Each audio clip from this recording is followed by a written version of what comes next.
On this Saturday night, Don Rickles performs in Las Vegas at the Tropicana. And if he seems a little edgy tonight, it's because his only daughter is getting married in March. It's always a joy to have Don here, and I thank you for coming over to visit us again during the sweeps rating period. I wouldn't miss it. It was a treat. This is a treat beyond belief. Bob Newhart drove the car. He's that kind of guy. Very dear friend of mine. He was wonderful the other night. I watched him. He was great. Now we got that out of the way. He can go to sleep now. Your only daughter is getting married. Yeah. Are you nervous, the father? No. She fell into money. As soon as the wedding's over, they're going to borrow. I can feel it. No, I'm very happy for her. She's a young woman, and she met this wonderful guy. And, you know, he started a little drool a little bit. I knew he wanted to make a move. And she went to Paris. No, is he a nice guy, really? You like the kid? Oh, he's a derelict. Of course he's a nice guy. Well, I don't know. What do you think, he's some bum laying on the highway in a cardboard box? No, but when my daughter got married, I checked this guy over pretty well. I mean, you want your daughter to marry a nice guy. Well, you know, he's not a Zulu. He's okay. Okay. Jewish kid. Well, I couldn't have her marry an Irish guy sitting around with a can of beer all day long, you know what I mean? Anyway, so, what can he do to me? Call the church? Hello, Monsignor. He says we drink beer a lot. As the priest is going, anyway, he's a lovely guy. He's a lovely guy. You just don't stop, do you? No, I can't. Well, because you and Newhart, you always come on with the nuns and the whole thing. I was watching the other night. I swear to God, I got up and I got rosary beads and started throwing them in the air. I was so touched. And, by the way, Elliot Weissman's my manager. Doesn't mean a thing, but that made his night.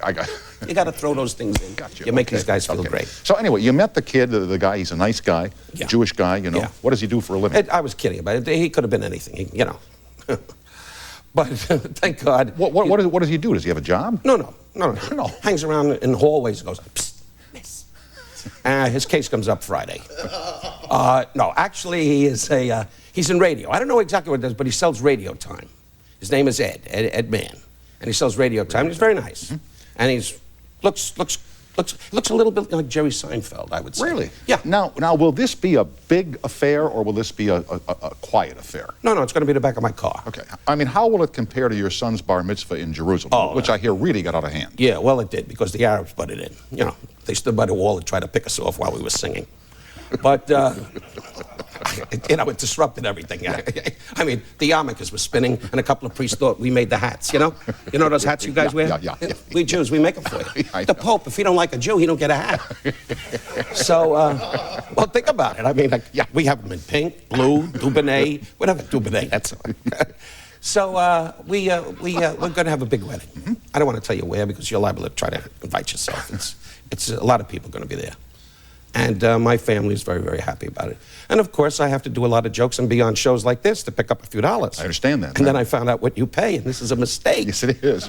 This is a mistake. And like, I read about the bar mitzvah of your son in Jerusalem, where everybody recognized you, and they kept saying, I saw you on Carson, and then you had to sign autographs and stuff. Yeah, well, what's that? You see, when Jews when your son gets bar mitzvah, they have like the altar, like anything else, and you come up and say a special prayer if you're part of the family. Okay. So every fan that was hanging around in that area by the wall came up and said, hey, Don, I'm Lou Lipschitz. Let me say a prayer with you. Gotcha. So I had like 80 guys, you know. Then we started to sell tickets.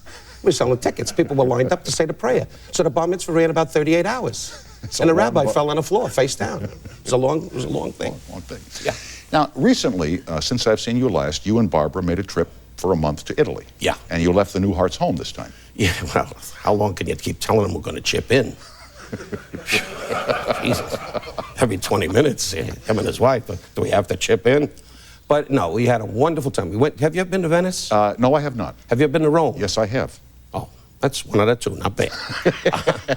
Venice is great. Wife and I get in the gondola, and you hear those guys yelling, "Tutucci Baditi! Tutucci!" All the Italians in the T-shirts in the summer, you know, with the window open. I know. You know, making love and throwing the spaghetti in the air. So we love Venice, and we stayed at the Cipriani, beautiful hotel. And then we went on to Florence. And did you go to Harry's Bar in Venice? Well, everybody goes to Harry's Bar. Well, I didn't ask you who went there. I said, did you go there? No need to get hot about it. I'm not hot. I'm just curious. A little interview, Tom. You don't have to turn on me because they have that over lousy Harry's Bar. We're going to break up a French. No, not at all. But they have that lovely drink there, the Bellini with the Bellini's for farmers. Well, you would. You're a real tourist with the Bellini. The dumbbells have the Bellini. I have a little vodka on the rocks. Boom. You know. Boom. Go direct. You sit there with the pinky thing and First thing you know, a guy with soft shoes comes by and says, "Hi, Tom." So a Bellini will do that. Yeah. That's what they have on the airplane when you take the long trip. What'd you get for a Bellini? And dumbbells, like you said, make it 2. Did you not love the food there, huh? Isn't it wonderful? What's not to like? I know. And the music and the art and the people. And then when you go to bed at night, the whole stomach goes boom, boom, boom, and the paramedics are outside the door waiting to come in to keep the heart going. Food is great. It can put you away, though. Food is great. And Rome, a Jewish guy in Rome. Did you go to the Vatican? Why'd you say a Jewish guy in Rome? Why, we can't be there? No. What does that mean, a Jewish guy in Rome? It means this. In the Vatican. You mean a Jewish guy in the Vatican? Exactly right. Well, we own most of it. But nobody knows that. We got a few bucks dropped in there. How do you think you got all that gold, Jew dentists? Anyway, so we give me a minute. I can't believe how funny I am. I love to hear me. Now I'm talking to the floor. Hello, how are you? But I must say, we went to Rome. This was interesting. Fella Angelo, he was our driver, nice Italian guy. And he said to me, "I got a friend." He said, "Yeah." He's the Pope's valet. So I figured, you know, some poor soul, but he's a priest. And he speaks no English. And he calls him on the phone. He says, "Do America, Danica, big general, big important person, come to Rome," and boom, you take him to the Pope's quarters. "No, I go to the beach, I can't," but they're talking in Italian. Yeah. I says, "Angelo, what'd you say?" He says, "I got it all set. I'm gonna go to the Pope's private quarters." Truth. Wow. That's what I said. Wow. Which is a cornball statement. Yeah, wow. wow. And so we get to Rome, we come in the side door, Yeah. there's the guard, you know. Swiss guard, yeah. Swiss guard, Yeah. standing by the door. Yeah. No, you stand up. Stand up. Stand up. You're the Swiss guard, you got the spear, right? Spear, right, yeah. So I walk over, I take the spear, take the spear, and go, "It's $5 for yourself, get another uniform." You don't. I swear. And the guard went like this.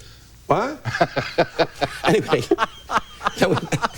then I said, "Come to L.A., I get you in a show in Vegas with that funny outfit with the tights, and you work with juggling things." Boom. Now we go up the stairs. Yeah. And we go into the Pope's private quarters. The Pope is there or not there? No, the Pope he was in the hall. No, he wasn't there. Pope was there. No, he's sitting on the chair going, "Hey, Rickles, you got a minute?" "Yeah, I'll be with you in a minute, Your Holiness. I'm a little tied up." No, so he was in the summer place. Castel Gandolfo. Castel Gandolfo, yeah. He's out there with some nuns and so forth. And I don't know where he was. What are you asking me? I don't know. Wondered if maybe you saw the Pope. No, he wouldn't see me. Of course he didn't see you. You're a famous American. I heard him in the hall going, "It's a Jew, forget it." So I said, we went and we saw his wardrobe. They showed us the racks of his wardrobe. And then they showed us all the jewelry. And that's when the wife wanted to, you know, become Pope. Put it on. Yeah, she said, "Hey, this guy's got a good thing going." You know, racks of rings, big hats, a lot of stuff. A lot of stuff. And what does he do? Comes out in the balcony, gives her one of these. That's right. And he gets all that money. "Here you go, Father, for yourself," you know. So we found that exciting. It really was. Then we were the only two people in a long, that's a sight, though, to go to the Sistine Chapel. Barbara and I, just the two of us alone, Oh, Tom. man. Picture that, in this magnificent room. Just the two of us. See, I went on the tour through the I've been that way the too, museums and had a guy there to tell us, you know, what everything was and what it meant. And being a Catholic kid, I mean, my whole life I thought, it's quite you know, whatever faith you are, it's quite a there is a presence cherishing there. thing. Oh, sure. It was great for us. And then then we went to where he has his private prayers. We went to that chapel. And isn't the Sistine Chapel just unbelievably spectacular? It was great. I didn't like the ceiling, but ceiling was kind of gaudy.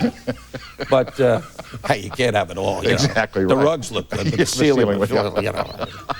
Some golf ball was up there trying to paint. It was dripping on his mouth. And he got his eyes, and he made some dumb pictures of angels flying into a sink. I don't know what it was, but just didn't make it for me. And did you get to Florence? Pardon me? Did you go to Florence? Yes, we went to Florence, and we saw David, and he's getting bigger. Yes. Anyway. Where is the... I walked up and I went, "Oh!" I said to the wife, "Hey, baby, oh!" No, David was great. Well, there is a replica of David. Where is it? Caesar's Palace in Las Vegas? Yeah. When you go from one casino into the showroom, they have the David, and you walk under it. That's right. And everybody's kind of... And you hope to God you don't have a bladder infection. Yeah. But, yeah, you do. That's right. Yeah. Otherwise, David and you took a shower together. Yeah. We're going down a road I really don't want to go down Okay, here. no. Let Take me, the other road. Make a left. Let me do a fast commercial here. Do whatever you want. It's your show. Yes, it is. Don Rickles is with us. He'll be at the Tropicana if they don't blow it up before Saturday. The toll-free is up. There's a guy, the owners are out there now going, 5, 4, 3. The phone is up and running at 800-952-2788. Don't go away.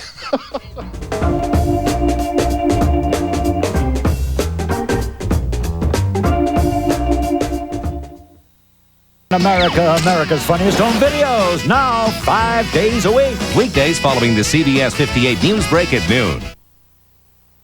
With Don Rickles, here is Jeff on the toll-free in Lansing, Michigan. Hi, Jeff, and welcome to CBS Late Night. Hey, TS. How you doing? I'm doing fine, Jeff. Thanks for dialing us up tonight. What's on your mind?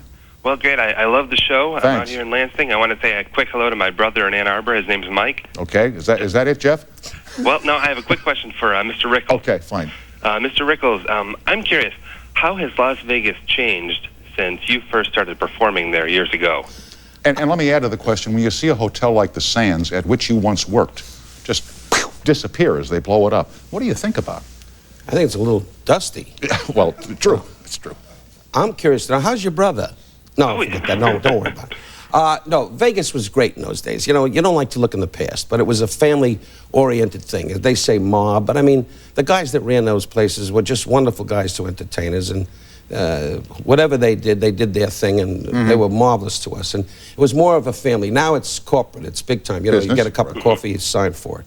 So it was a different world then, but time marches on. Now Vegas is doing very well. It's more family-oriented. In my day, it was strictly for the high rollers and gamblers and the Sands, as you say, and I worked at the Sahara and the Riviera, and I did the Circle, you know, and we're going back to the Desert Inn, which is great. But all those hotels in those days, it was a different game, and you could hang out with actors, you know. Now you get stuck, you can't even get up and down the Strip. I mean, there's so many cars and people. But progress is always good, so I'm not knocking. Okay, Jeff,